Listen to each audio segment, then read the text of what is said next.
Nosa had always been a shining star of his village. From a young age, she had shown great promise. Smart, hardworking, and full of dreams.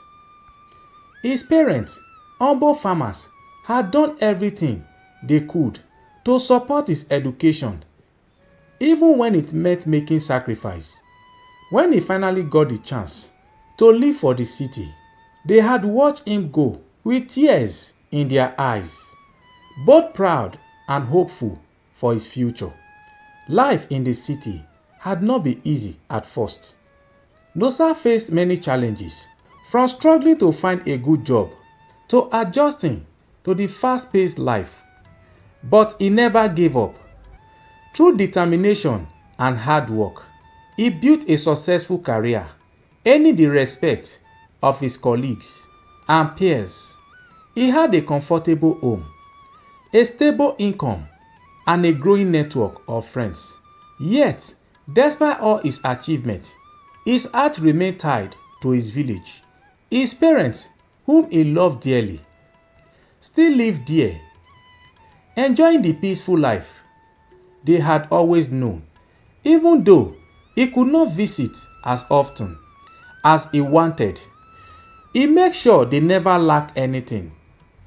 Every month, he sent them money, called them regularly, and whenever he had time, he traveled back to spend a few days with them. He cherished this visit, sitting with his father under the mango tree, listening to his mother's stories, and reconnecting with the people who had watched him grow. As he grew older, one thought lingered in his heart: finding the right woman to share his life with. He had always believed that when he met her, he would take her home to meet his parents, a sign of his love and commitment. He wanted someone who would not only understand him, but also respect the values he was raised with. One bright Sunday, after the church service, as Nosa stood outside, talking to a few friends, his eyes caught sight of a young woman he had never seen before. Her beauty was striking: smooth brown skin, bright eyes, and elegance that set her apart. Yet, there was something else about her, something deeper, an air of mystery that made him curious. She stood alone, her hands lightly clasped in front of her, as if waiting for someone. The sun cast a soft glow on her face, highlighting her features. Nosa watched her for a moment, then, without overthinking it, decided to walk over. "Hello, I am Nosa," he said with a warm smile, his voice filled with usual confidence. "I don't think I have seen you around before. Do you attend service here often?" The young woman turned to him, her gaze sharp, yet fleeting, as if she was weighing his words, before responding. "Hi, I am Adesua. No, it's my first time here. I just moved to the city." Her voice was soft but steady, carrying a quiet strength. Something about her intrigued Nosa even more. He wanted to know more about her, why she had moved, what her story was, and if fate had perhaps brought them together at that moment. One evening, as Nosa sat with his best friend, Tunde, at a small restaurant, the conversation turned to Adesua. "Nosa, I know you like her," Tunde said, sipping his drink. "But don't you think she is a little strange?" Nosa frowned. "Strange how?" Tunde sighed. "She never talks about her past. She never looks people in the eyes. And she always seems distracted, like her mind is somewhere else." Nosa shook his head, smiling. "Come on, Tunde. She is just shy. Not everyone is loud and open like you." Tunde leaned forward. "I get that. But have you noticed how she never let you pick her up from home. She always meet you somewhere. Have you ever even been to her house?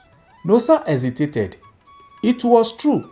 Every time he offered to drop her off or visit her place, she found an excuse. He had never thought much of it before. But now that Tunde mentioned it, a small doubt crept into his mind. I trust her, Nosa said finally, though his voice lacked his usual confidence. Tunde sighed. Just be careful, my friend. Love can blind us to the truth.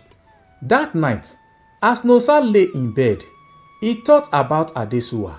He remembered the way she laughed, the way she always listened to him with such interest, and the way she made him feel special, the way she avoided eye contact, how she never shared too much about herself, and how she seemed to be hiding something. Determined to push the doubt away, he decided to ask her directly the next time they meet. 2 days later, they went out for dinner at a quiet restaurant. As they ate, Nosa reached for her hand across the table. Adesua, he said gently, I feel like I do not really know you. You know so much about me, but I hardly know anything about your past. Why don't you ever talk about it? Adesua froze for a second before forcing a smile. There is nothing interesting to tell, she said lightly. I moved here for work, and that is it. Nosa squeezed her hand. Come on, there must be more. Where is your family? Do you have siblings? Friends from back home? For the first time, Adesua looked him straight in the eyes. Her gaze was intense, almost unsettling, and it sent a chill through Nosa. Then, just as quickly, she looked away again. I don't have any family, she said softly. Not anymore. There was a heavy silence between them. Nosa wanted to ask more, to understand, but he could see the pain in her expression. Instead, he simply said, I am here for you, Adesua, no matter what. She smiled at him, but something in that smile did not reach her eyes, and for the first time since he met her, Nosa felt a quiet fear settled in his heart. Despite the warnings, Nosa pushed forward with the relationship. After dating for months, he decided it was time to take Adesua to meet his parents in the village. He was excited and eager to introduce her as her future wife. Adesua, though hesitant at first, eventually agreed to the trip. The journey to the village was long, but the couple finally arrived just before dusk. Nosa's parents welcomed them warmly, but as soon as Adesua stepped into the house, Nosa's mother, Iyori, felt a shiver run down her spine. There was something about Adesua that unsettled her, though she could not quite place it. That evening, as they all sat in the small living room, Nosa's mother watched Adesua closely. The young woman was polite, soft-spoken, and respectful, but there was something about her presence that felt off. Iyori, Nosa's mother, had always trusted her instincts, and right now they were warning her. Nosa's father, Pa Efe, was a quiet man, but even he seemed uneasy. He did not say much, only nodding occasionally, as Adesua answered questions about her life in the city. But Iyori noticed something else. Adesua barely eats. She picked at her food, moving it around on her plate, only taking small bites. When she realized someone was watching, after dinner, as Nosa showed Adesua around the compound, Iyori pulled her husband aside. Efe, something is wrong, she whispered. That girl, she carried a strange aura. I did not trust her. Nosa father sighing. Iyore, let's not jump to conclusions. Maybe she is just shy. Iyore shook her head. No, I feel it in my bone. And did you see how she avoid looking directly at people? It's as if she is hiding something. Later that evening, after some light conversation, Nosa showed Adesua to the guest room where they would be spending the night. He was excited, thinking about how soon he would officially make her his wife. Iyore watched them from a distance, still feeling that unshakable sense. At exactly 2 in the morning, Iyore woke up with a sudden. She was pressed, wanted to relieve herself. The house was quiet, the soft horn of the night crickets. She quietly made her way outside to the small restroom they used. After easing herself, she began her way back to the house. But just as she approached the door, she noticed movement in the yard. At first, she thought it was one of the farm animals. But as she looked closer, she realized it was Adesua lying on the ground, her body contorted in a strange, unnatural way. Her arms and legs were moving in a snake-like fashion, twisting and turning into airy motions. Iyore froze, her heart pounding. Suddenly, before her very eyes, Adesua's body began to shift. Her limbs elongated, and her skin shimmered under the moonlight, turning scaly. Her eyes glowed red, and in an instant, Adesua had transformed into a massive python. Iyore froze, her heart pounding in her chest. Iyore let out a strangled gasp.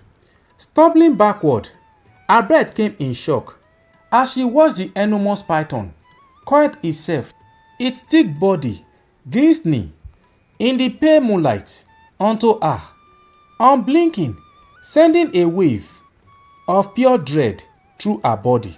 Iyore wanted to scream, to run, but fear held her in place. Then the snake did something that made her blood run cold. It spoke.